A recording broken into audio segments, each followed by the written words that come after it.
Close to 6 million Hondurans are called to the polls this Sunday for the primary elections.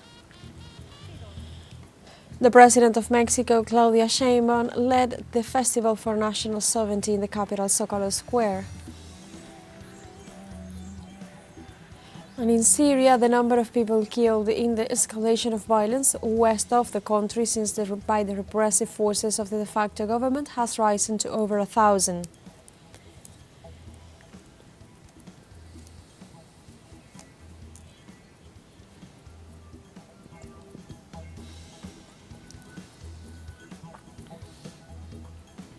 Hello and welcome to From the South. I'm Alejandra Garcia from teleSUR Studios in Havana, Cuba. We begin with the news.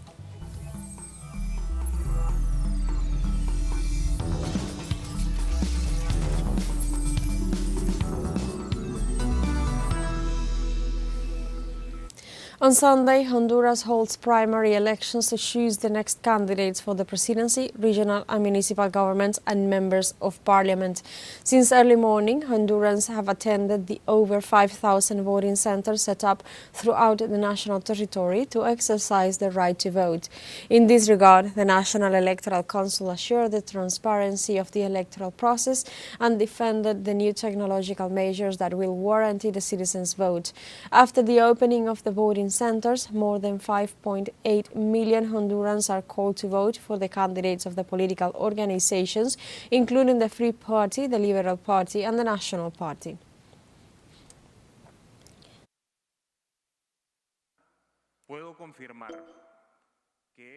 I can confirm that this National Electoral Council is delivering an election with all the conditions to be remembered as the most transparent and faithful to the people's will in our history. The Honduran National Electoral Council Advisor Secretary Ana Paola Holt has addressed the reticence of some political sectors to use the biometric voting system. Since this is the first time that the electoral law is enforced in primary elections, there is a predictable resistance to the new rules, especially to biometrics. But we have taken firm steps so that this election has the required logistics, documents and technology, and that it may be followed by national and international observers. The President of Mexico, Claudia Sheinbaum, led the Festival for National Sovereignty in the capital Zócalo Square. During the day, the national president explained the achievements of the agreement on tariffs reached with the President of the United States, Donald Trump, during a telephone call. In addition, the head of state affirmed her commitment to the sovereignty of the Mexican people. She reaffirmed that the agreement with the United States is an achievement of the people and highlighted the dialogue and respect between both nations.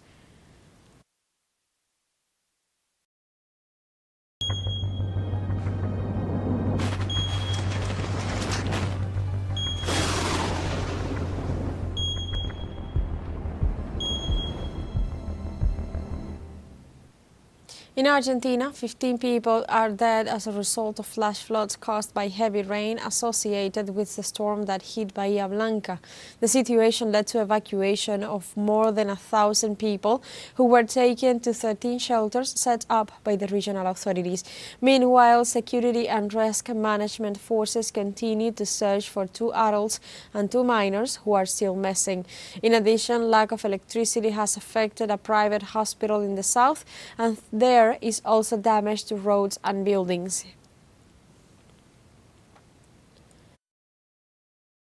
In the United States, New York authorities have issued an alert due to wildfires in pine barrens in Suffolk County.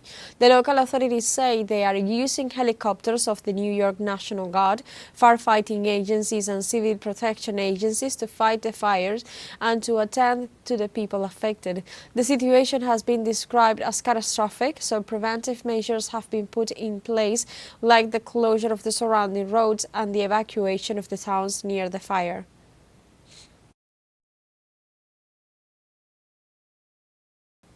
In New Zealand, the predator-free 2050 is working towards eradication of 3 of their most damaging predators, rats, stoats and possums. It is part of a huge ongoing effort to make the whole of New Zealand safe for native wildlife to breed and flourish. Scientists believe fewer predators may also have a significant upside in the fight against global warming. Thanks to the excessive public awareness campaigns, this is now a truly nationwide eradication movement that has captured people's attention. And now we have a short break coming up, but first remember you can join us on TikTok at teleSUR English, where you'll find news in different formats, news updates and more. We'll be right back, stay with us.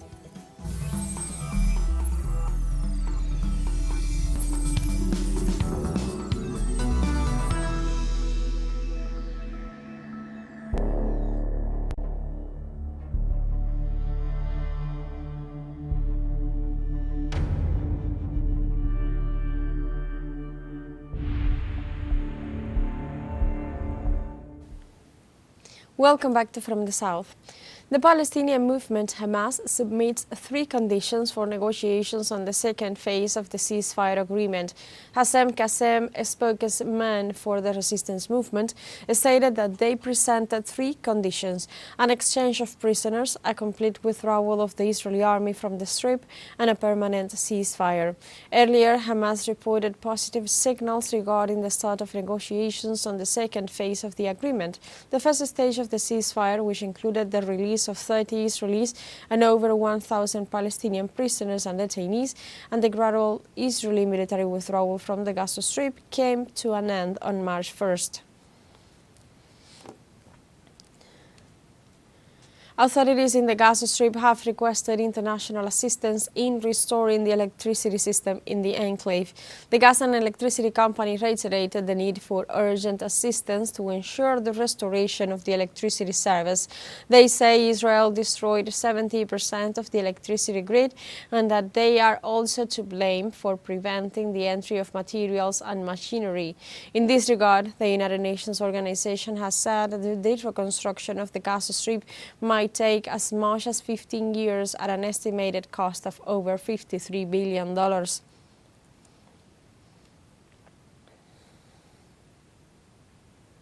In Syria, the number of people killed in the escalation of violence west of the country by the repressive forces of the de facto government has risen to over 1,000. According to human rights organizations, some 745 civilians were executed in cold blood in sectarian massacres. In addition, 148 former military personnel of the Bashar al-Assad government were killed during clashes with security and defense ministry personnel while they were traveling through the coastal provinces of Latakia and Tartus, where the field executions took place.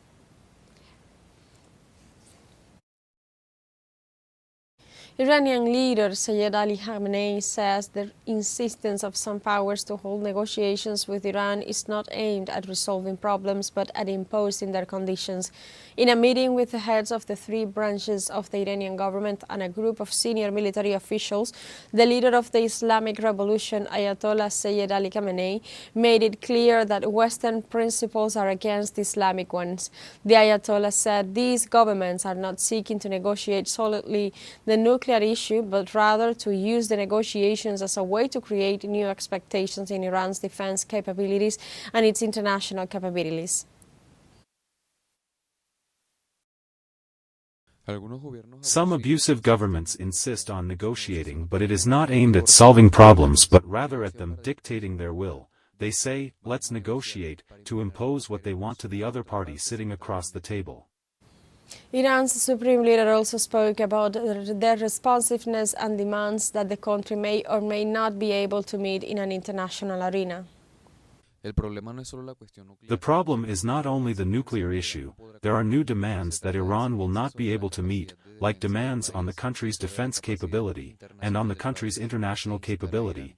Iran will be urged not to do certain things, not to meet with certain people, not to go to certain places, not to produce certain items, that the range of its missiles should not exceed a certain distance.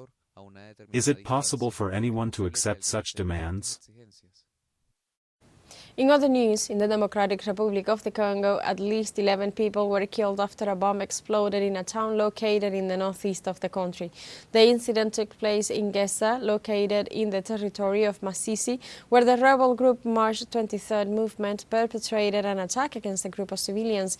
According to information provided by the administrator of the Masisi territory, Colonel Remy Matada Sola, the rebels threw the device on one of the houses, injuring 5 people who were immediately taken to the hospital. Various authorities revealed that, taking into account that the front line is in another location, the M23 attack was intentionally directed against civilians.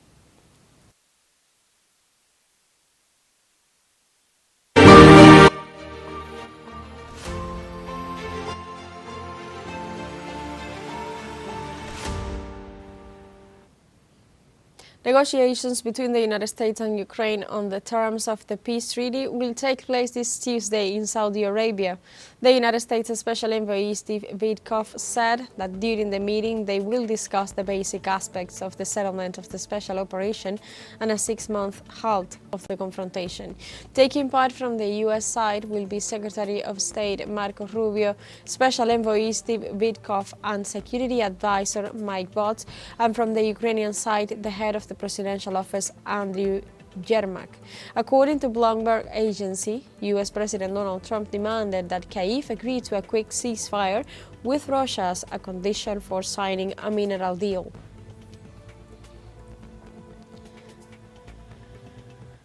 In France, hundreds of people have protested against the proposal of sending troops to Ukraine made by President Emmanuel Macron. The demonstrators carried banners saying, "Macron, we will not die for Ukraine, and we do not want your war." This came on the heels of a speech by President Macron in which he did not rule out the possibility of sending soldiers to Ukraine. Macron said that peace in Ukraine required the deployment of European forces, as he considers Ukrainian forces fragile. Macron claims the European army is more effective in the art of deterrence.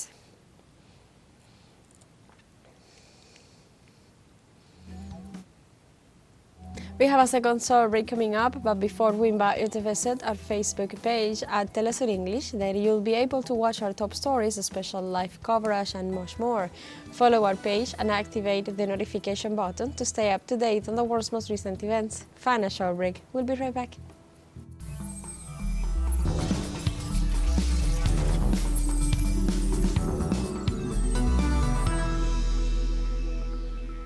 Welcome back to From the South.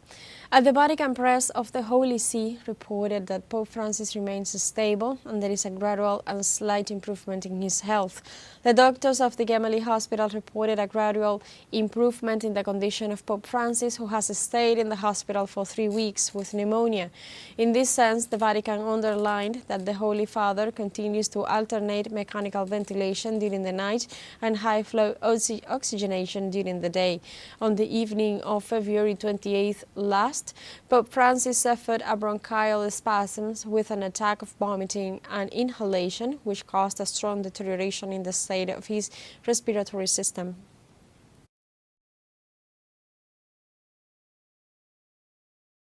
In Germany, airport employees staged a surprise strike to demand better working conditions and fair wages. The union De Servicios Unidos announced the stoppage of the service for Monday, March 10th. However, they advanced the protest without warning, which caused thousands of travelers to be stranded at the air terminal. The workers denounced excessive workloads in poor working conditions. They also questioned the lack of specialized personnel in the area. Additionally, the union organization qualifies the day as successful since the workers complied with the strike call in its totality.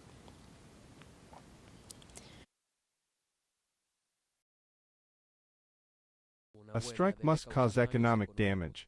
That's why we are on strike today. We know that it puts an enormous burden on passengers. Our colleagues know that too, but they've said we have to go on strike. It has to be effective so that we can have a reasonable offer to negotiate. Canadian authorities reported Friday night a shooting in which a dozen people were injured at a pub in eastern Toronto. The Toronto Police Service reported that police recorded emergency calls regarding shooting incidents at the Piper Arms establishment at about 10:40 p.m. on Friday. The initial investigations revealed that 3 men entered and acted against patrons. However, no arrests were made at the time. All victims were transported to hospitals where 6 of them sustained non-life-threatening gunshot injuries, while the other 6 were injured by objects and broken glass at the scene.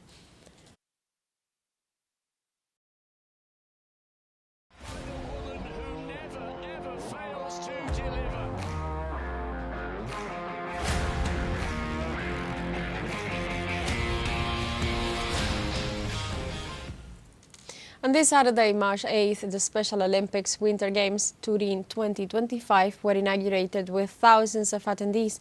The Special Olympics, held from March 8th to 15th, is the world's largest sport and humanitarian event with more than 1,500 athletes from 100 delegations competing in 8 sports in an international demonstration of inclusion, acceptance and unity, which are alpine skiing, cross-country skiing, snowboarding, snowshoeing, floorball, figure skating, speed skating and dance sport.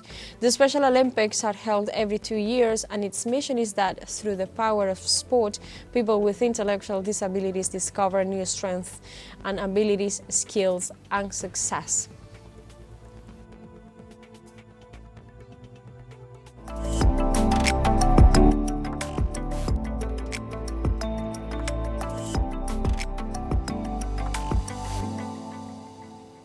In China, a unique writing system created and used by women recovers its essence through various handicraft expressions nowadays. The system in question is called Nushu and arose in the 19th century in the Chinese province of Hunan. It has its origins in Chinese characters, but instead of having a square shape, this script adopts filiform and oblique strokes in forms of slangs. Moreover, this writing literally means women's writing, and from it, a whole culture was generated. Nushu was transmitted mainly from mothers to daughters and was practiced among sisters and friends for pleasure.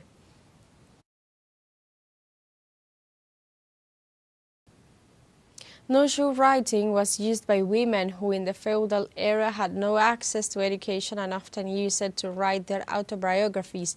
The Nushu culture evolved to become internationally known. However, local and national authorities are trying to revive it, as this culture is in danger of disappearing since Yang Huangyi, the last writer and holder of the Nushu, passed away on September 20, 2004.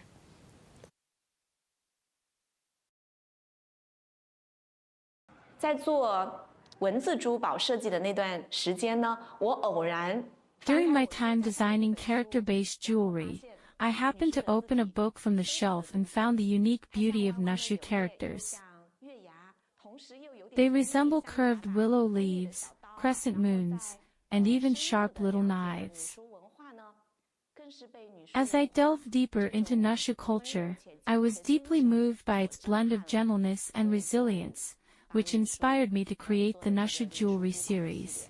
We have come to the end of this news brief, but you can find these and many other stories on our website at telesurenglish.net and join us on social media. We are on Facebook, X, Instagram, Telegram and TikTok as well. For Telesur English, I'm Alejandra Garcia. Thank you for watching.